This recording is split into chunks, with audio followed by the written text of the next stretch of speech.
I am ready. Serbisyong totoo ng GMA News.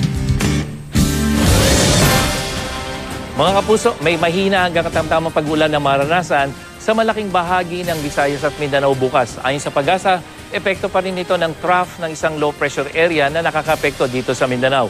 At sa datos ng Weather Central, magiging maayos ang panahon sa malaking bahagi ng Luzon, lalong-lalo na dito sa ilangang bahagi. Pero ang Bicol Region, mas magiging maulap na may hanggang katamtamang pag-ulan. Sa Metro Manila, bagamat medyo maulap ay mababa po ang tsansa ng pag-ulan mula umaga yan hanggang gabi. Magandang panahon din ang inaasahan sa pista ng Poong Nazareno bukas base sa datos ng Weather Central at sa Special Weather Outlook ng Pag-asa.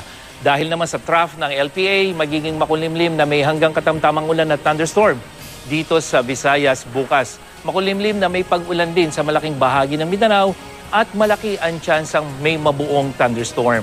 Posible namang umabot ng mahigit 4 na metro ang mga alon dyan sa seaboards ng Northern Luzon. Kaya abiso po ng Pag-asa sa mga gumagamit ng maliliit na sakyang pandagat, iwasan muna ang mga baybaying ito.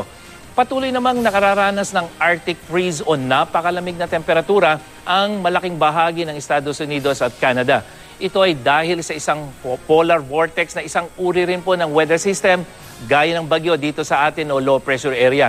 Pero imbis po na ulan, malamig na hangin at umuulan ng yelo ang dala nito dito sa Midwest at sa East Coast ng USA at Canada. At sa datos ng Weather Central, nasa negative 13 degrees Celsius nga po ang temperatura ngayon dyan sa New York, habang umaabot naman sa napakalamig din na negative 11.5 degrees Celsius ang temperatura dyan sa Calgary sa bahagi ng Canada.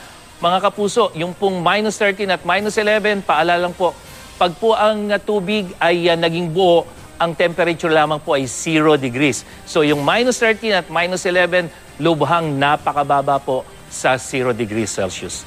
At yan ang ating ulat panahon. Ako po si Nathaniel Cruz para sa I Am Ready, serbisyong totoo ng GMA News.